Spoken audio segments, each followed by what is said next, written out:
Rebelión en la granja, de George Orwell. Capítulo 8.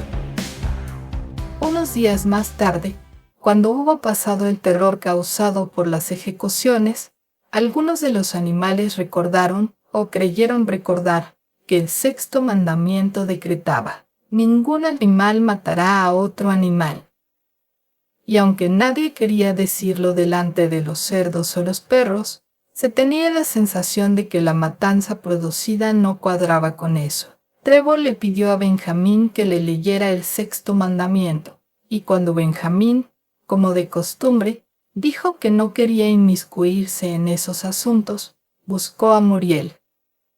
Muriel le leyó el mandamiento, que decía: ningún animal matará a otro animal sin motivo. De alguna manera, las dos últimas palabras se habían borrado de la memoria de los animales. Ahora veían que no se había violado ese mandamiento, ya que sin duda había un buen motivo para matar a los traidores aliados con Bola de Nieve. Durante todo el año, los animales trabajaron aún más duro que el año anterior. Reconstruir el molino de viento para la fecha fijada, con paredes 2 veces más gruesas que antes, además de atender el trabajo habitual de la granja, implicaba un tremendo esfuerzo. Por momentos los animales sentían que trabajaban más horas y no se alimentaban mejor que en tiempos de Jones. Los domingos por la mañana Chillón, sujetando con la pata una larga tira de papel, les leía listas de cifras demostrando que la producción de todo tipo de alimentos había aumentado un 200%, un 300% o un 500%, según el caso. Los animales no veían ninguna razón para no creerle, sobre todo porque ya no recordaban con claridad cuáles habían sido las condiciones antes de la rebelión. De todos modos, había días en los que preferirían menos cifras y más comida. Ahora todas las órdenes llegaban a través de Chillón o de algún otro cerdo. A Napoleón se lo veía en público como mucho cada 2 semanas. Cuando aparecía, no solo contaba con su séquito de perros, sino con un gallito negro que marchaba delante de él y actuaba como una especie de trompeta, soltando un kikiriki antes de que hablara Napoleón. Incluso se decía que en la casa ocupaba habitaciones distintas a los demás. Comía solo, atendido por 2 perros, y usaba siempre la vajilla Crown Derby que había estado en la vitrina del aparador del salón. También se anunció que se dispararía siempre la escopeta el día del cumpleaños de Napoleón, además de hacerlo en los otros 2 aniversarios. Ahora nadie llamaba a Napoleón simplemente Napoleón. Siempre se lo designaba de manera ceremoniosa como nuestro líder, el camarada Napoleón, y a los cerdos les gustaba inventarle títulos como padre de todos los animales, terror de la humanidad, protector del redil, amigo de los patitos y otros similares. En sus discursos, Chillón hablaba con lágrimas en las mejillas sobre la sabiduría de Napoleón, la bondad de su corazón y el profundo amor que sentía por todos los animales de todas partes, incluso y sobre todo por los desdichados que aún vivían en la ignorancia y la esclavitud de otras granjas. Se había convertido en costumbre reconocer a Napoleón el mérito de cada logro y cada golpe de suerte. Era habitual oír a una gallina comentar a otra: bajo la dirección de nuestro líder, el camarada Napoleón, he puesto 5 huevos en 6 días, o a 2 vacas, mientras bebían en el abrevadero, exclamar: gracias al liderazgo del camarada Napoleón. ¡Qué bien sabe esta agua! El sentimiento general de la granja se expresaba muy bien en un poema titulado Camarada Napoleón, compuesto por Minimus, que decía lo siguiente: amigo de los huérfanos, fuente de felicidad, señor de la basofia. Ay, cómo se enciende mi alma cuando contemplo tu tranquila e imperiosa mirada, como el sol en el cielo, camarada Napoleón. Tú eres el dador de todo lo que tus criaturas aman. Barriga llena 2 veces al día, Ajalintia donde revolcarse, todo animal grande o pequeño. Duerme en paz en su establo, tú velas por todos. Camarada Napoleón. Si tuviera un lechón, antes de que creciera, y fuera como una botella o un rodillo, aprendería a serte leal y fiel, sí, y su primer chillido sería: camarada Napoleón. Napoleón aprobó ese poema e hizo que se grabara en la pared del establo principal, en el extremo opuesto a donde estaban los 7 mandamientos. Se remató con un retrato de Napoleón, de perfil, ejecutado por Chillón con pintura blanca. Entretanto, con la intervención de Whymper, Napoleón realizaba complicadas negociaciones con Frederick y Pilkington. La pila de madera aún estaba sin vender. De los dos, Frederick era quien más interés mostraba por comprarla, pero no ofrecía un precio razonable. Al mismo tiempo, circulaban nuevos rumores según los cuales Frederick y sus hombres andaban conspirando para atacar la granja animal y destruir el molino de viento, cuya construcción había despertado en él una feroz envidia. Se sabía que Bola de Nieve seguía escondido en la granja Campocorto. A mediados del verano los animales se alarmaron al oír que 3 gallinas se habían presentado y habían confesado que, inspiradas por Bola de Nieve, se habían conjurado para asesinar a Napoleón. Fueron ejecutadas de inmediato, y se tomaron nuevas precauciones para proteger a Napoleón. 4 perros vigilaban su cama por la noche, uno en cada esquina, y encargaron a un cerdo joven llamado Pitarroso la tarea de probar todos sus alimentos antes de que él se los comiera, por si estaban envenenados. Por esa época se supo que Napoleón había dispuesto vender la pila de madera al señor Pilkington, y que también formalizaría un acuerdo permanente para el intercambio de ciertos productos entre la granja animal y Monterraposo. Las relaciones entre Napoleón y Pilkington, aunque canalizadas solo a través de Whymper, eran ahora casi amistosas. Los animales desconfiaban de Pilkington como ser humano, pero lo preferían a Frederick, a quien temían y odiaban. A medida que avanzaba el verano y se acercaba la terminación del molino, había cada vez más rumores de un inminente ataque a traición. Se decía que Frederick pensaba combatir con 20 hombres armados y que ya había sobornado a los jueces y a la policía. Si lograba apoderarse de los títulos de propiedad de la granja animal, ellos no intervendrían. Por otra parte, desde Campocorto se filtraban historias terribles acerca de las crueldades que Frederick infligía a sus animales. Había azotado a un viejo caballo hasta matarlo. Había hecho pasar hambre a sus vacas. Había matado a un perro arrojándolo a un horno. Por las tardes se divertía haciendo pelear a gallos con trozos de hojas de afeitar atados a las espuelas. Los animales sentían que les servía de rabia la sangre al enterarse del trato que recibían sus camaradas, y a veces pedían a gritos que se los dejara ir todos juntos a atacar la granja Campocorto, a expulsar a los seres humanos y liberar a los animales. Pero Chillón les aconsejaba que evitaran las maniobras agresivas y confiaran en la estrategia del camarada Napoleón. Sin embargo, el rechazo a Frederick iba en aumento. Un domingo por la mañana, Napoleón apareció en el establo y explicó que en ningún momento había pensado vender la pila de madera a Frederick. Pensaba que no debía rebajarse a tratar con sinvergüenzas de esa calaña.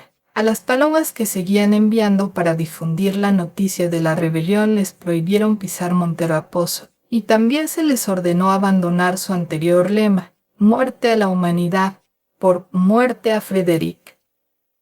A finales del verano quedó al descubierto otra de las maquinaciones de Bola de Nieve. La cosecha de trigo estaba llena de maleza y se descubrió que en una de sus visitas nocturnas Bola de Nieve había mezclado semillas de maleza con semillas de maíz. Un ganso que estaba al tanto del complot había confesado su culpa a Chillón y se suicidó de inmediato ingiriendo bayas de belladona. Los animales también se enteraron de que Bola de Nieve nunca había recibido, como muchos de ellos habían creído hasta ese momento, la orden de héroe animal de primera clase. Eso no era más que una leyenda que el propio Bola de Nieve había hecho circular poco después de la batalla del establo. Lejos de recibir una condecoración, había sido censurado por mostrar cobardía en la batalla. De nuevo, algunos de los animales oyeron eso con cierta perplejidad, pero Chillón pronto logró convencerlos de que les había fallado la memoria. En el otoño, con un esfuerzo tremendo y agotador, porque casi al mismo tiempo tenían que recoger la cosecha, acabaron de construir el molino de viento. Todavía faltaba la instalación de la maquinaria, cuya compra negociaba Vimper, pero la estructura estaba terminada. A pesar de las numerosas dificultades, a pesar de la inexperiencia, de las herramientas primitivas, de la mala suerte y de la traición de Bola de Nieve, el trabajo se había terminado, exactamente en fecha. Cansados pero orgullosos, los animales dieron vueltas y vueltas alrededor de su obra maestra, que les parecía aún más bella que cuando la habían construido por primera vez. Además, las paredes eran 2 veces más gruesas que antes. Esta vez solo podrían demolerlas con explosivos, y al pensar en cómo habían trabajado, en los desánimos que habían superado y en cómo cambiaría su vida cuando estuvieran girando las aspas y funcionando las dinamos. Al pensar en todo esto olvidaron el cansancio y empezaron a brincar alrededor del molino, lanzando gritos de triunfo. El propio Napoleón, acompañado por sus perros y su gallo, bajó a inspeccionar el trabajo terminado. Felicitó personalmente a los animales por su logro y anunció que el molino se llamaría Molino Napoleón. 2 días después convocaron a los animales para una reunión especial en el establo. Quedaron mudos de sorpresa cuando Napoleón anunció que había vendido la pila de madera a Frédéric. Al día siguiente llegarían las carretas de Frédéric y empezarían a llevársela. Durante todo el periodo de supuesta amistad con Pilkington, Napoleón había estado en realidad haciendo tratos secretos con Frédéric. Se había roto toda relación con Monterraposo. Se habían enviado mensajes insultantes a Pilkington. Se había instruido a las palomas para que evitaran la granja Campocorto y cambiaran su lema de «Muerte a Frédéric» por «Muerte a Pilkington».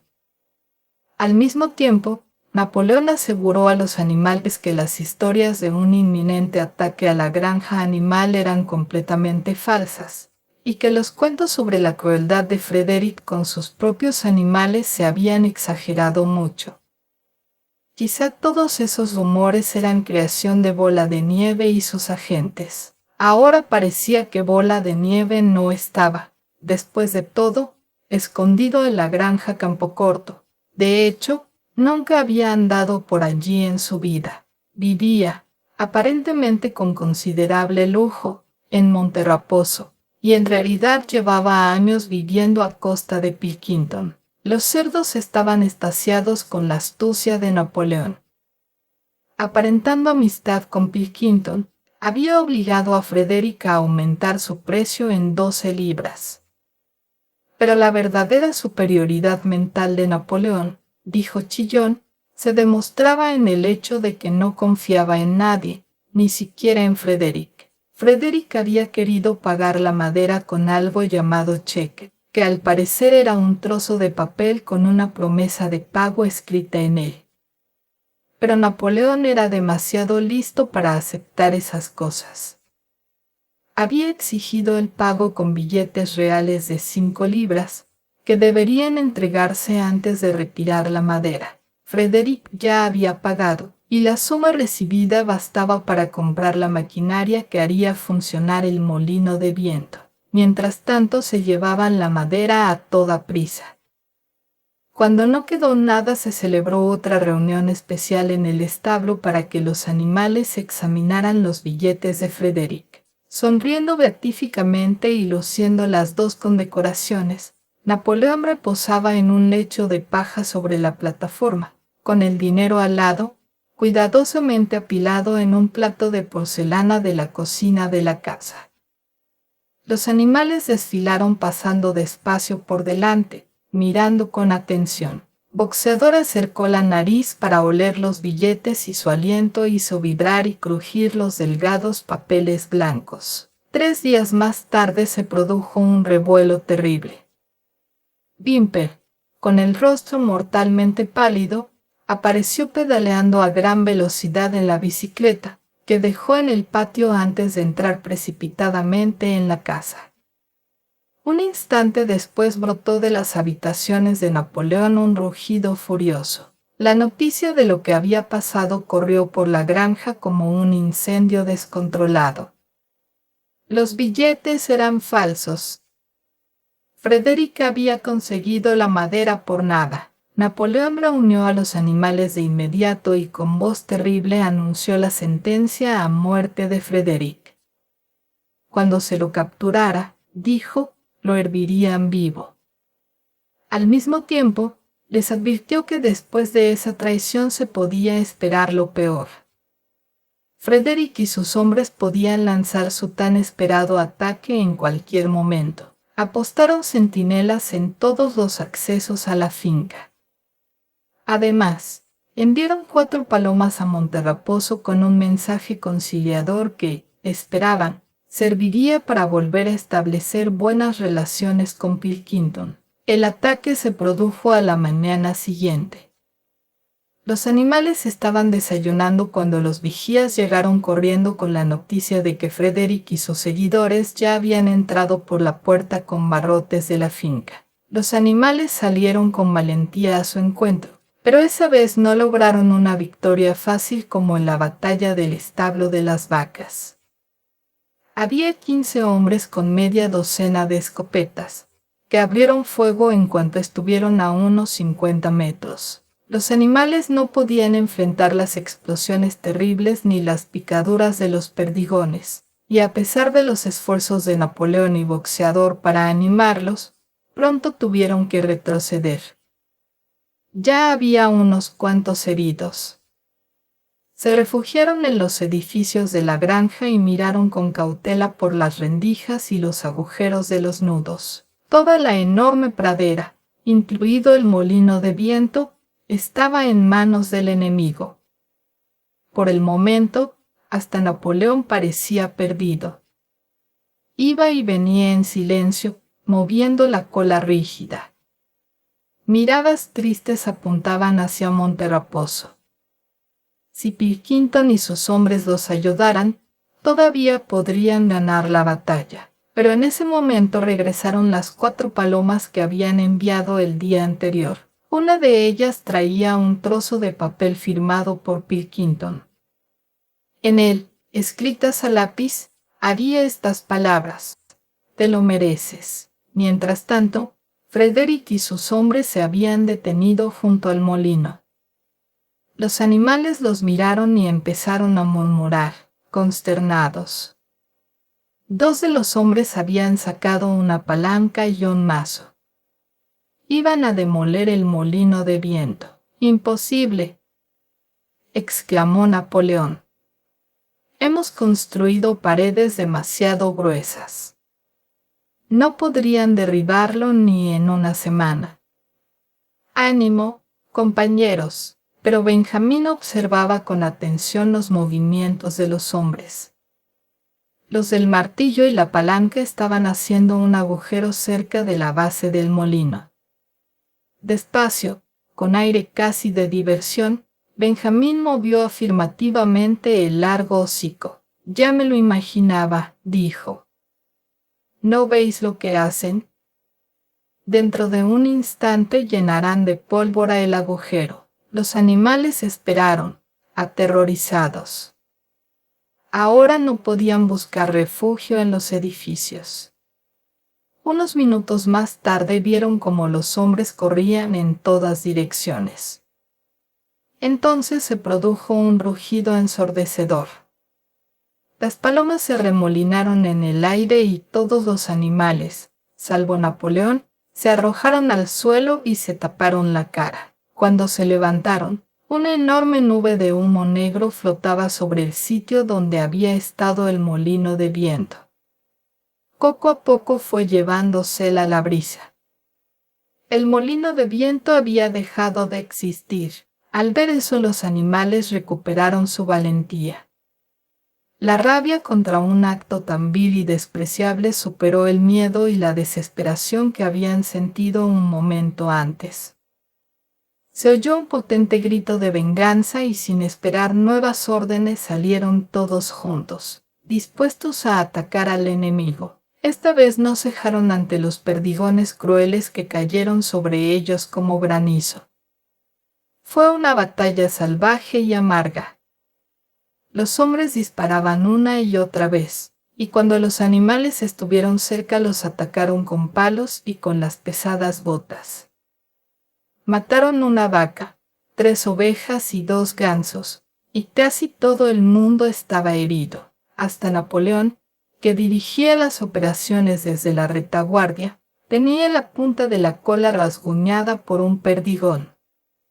Pero tampoco los hombres habían salido indemnes. 3 de ellos tenían la cabeza partida por los golpes de los cascos de boxeador. Otro había sido corneado en el vientre por una vaca y otro tenía los pantalones casi destrozados por Jessica y Campanilla. Y cuando los 9 perros de la guardia personal de Napoleón, enviados a dar un rodeo al amparo del seto, aparecieron de repente por un lado, ladrando con ferocidad, el pánico se apoderó de ellos.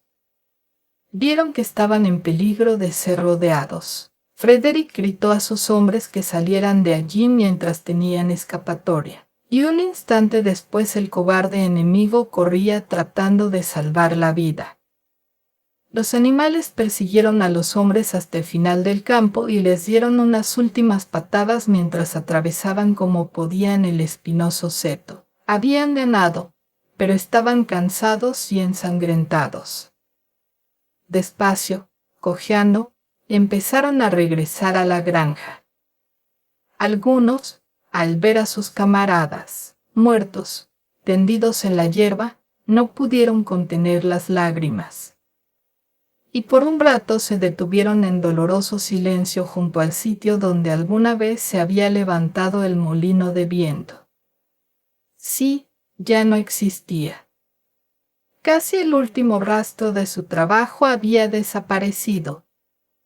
Hasta los cimientos estaban parcialmente destruidos, y ahora, para reconstruirlo, no podrían usar, como antes, las piedras caídas. Esta vez también habían desaparecido las piedras. La fuerza de la explosión las había lanzado a cientos de metros de distancia. Era como si el molino no hubiera existido nunca. Cuando se estaban acercando a la granja, Chillón, que inexplicablemente había estado ausente durante el combate, se acercó saltando hacia ellos, moviendo la cola radiante de satisfacción. Y del lado de los edificios de granja llegó el solemne estampido de un arma de fuego. ¿Para qué dispararon esa escopeta?, preguntó Boxeador. Para celebrar nuestra victoria, exclamó Chillón. ¿Qué victoria?, preguntó Boxeador. Le sangraban las rodillas, había perdido una herradura y se le había partido el casco. En una pata trasera tenía alojada una docena de perdigones. ¿Qué victoria, camarada? ¿Acaso no hemos expulsado al enemigo de nuestro suelo, el sagrado suelo de la granja animal? Pero ellos han destruido el molino de viento, en el que hemos trabajado durante 2 años. ¿Qué importa? Construiremos otro molino. Construiremos 6 molinos si nos da la gana. Tú no aprecias, camarada, la importancia de lo que acabamos de lograr. El enemigo ocupaba el suelo que pisamos. Y ahora, gracias al liderazgo del camarada Napoleón, acabamos de recuperarlo hasta el último centímetro, así que volvemos a tener lo que ya teníamos, dijo Boxeador. Esa es nuestra victoria, dijo Chillón. Cojearon hasta el corral. Los perdigones que Boxeador llevaba incrustados en la pata le producían un intenso dolor. Veía por delante la pesada empresa de reconstruir el molino desde los cimientos y mentalmente se preparó ya para la tarea. Pero por primera vez advirtió que tenía 11 años y que quizás sus enormes músculos ya no eran como antes. Pero cuando los animales vieron flamear la bandera verde y oyeron el nuevo disparo de escopeta, la dispararon 7 veces en total, y escucharon el discurso de Napoleón, felicitándolos por su conducta. Les pareció que después de todo habían conseguido una gran victoria. Los animales muertos en la batalla tuvieron un solemne entierro. Boxeador y Trébol tiraron del carro que servía de coche fúnebre y el propio Napoleón encabezó la procesión. Dedicaron 2 días enteros a las celebraciones. Hubo canciones, discursos y más disparos de escopeta, y cada animal recibió como regalo especial una manzana, 2 onzas de maíz las aves y 3 bizcochos cada perro. Se anunció que la batalla se llamaría Batalla del Molino, y que Napoleón había creado una nueva condecoración, la Orden de la Bandera Verde, que se había otorgado a sí mismo. En medio del júbilo general se olvidó el desgraciado asunto de los billetes. Unos días más tarde los cerdos encontraron una caja de whisky en los sótanos de la casa. La habían pasado por alto en el momento de ocuparla.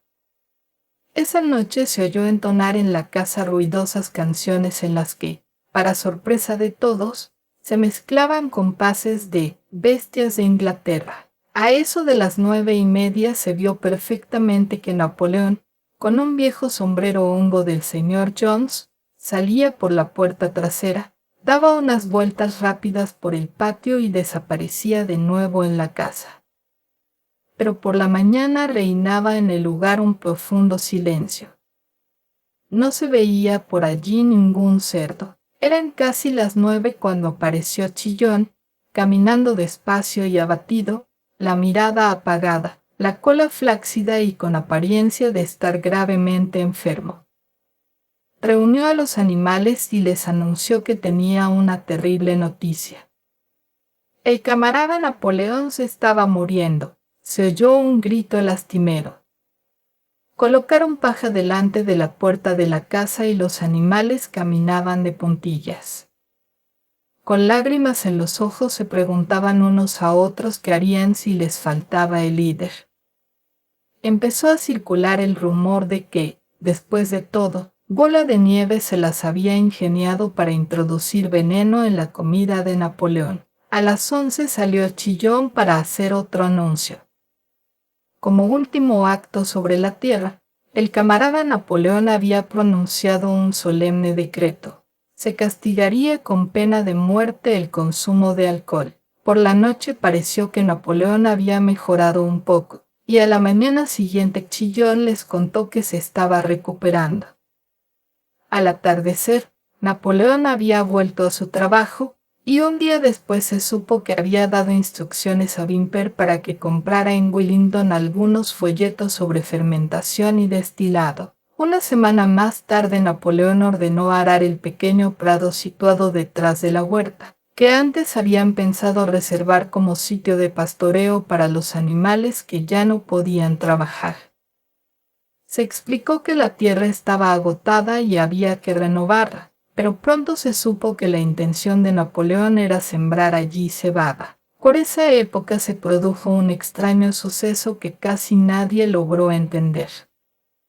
Una noche, a eso de las 12, se oyó un fuerte estruendo en el patio y los animales salieron corriendo de los establos. Era una noche de luna. Al pie de la pared trasera del establo grande, donde estaban escritos los 7 mandamientos, había una escalera partida en 2. Junto a ella, aturdido y en el suelo, estaba Chillón. A su lado había un farol, un pincel y un bote de pintura blanca volcado. Los perros rodearon inmediatamente a Chillón y lo acompañaron de vuelta a la casa en cuanto pudo caminar. Ninguno de los animales sabía qué significaba esa situación, salvo el viejo Benjamín, que asintió moviendo el hocico con aire sagaz y pareció entender, aunque no dijo nada. Pero unos días más tarde Brielle, leyendo los 7 mandamientos en voz baja, notó que había otro que los animales no recordaban bien. Creían que el 5.º mandamiento era: ningún animal beberá alcohol, pero habían olvidado 2 palabras. En realidad, el mandamiento decía: ningún animal beberá alcohol en exceso.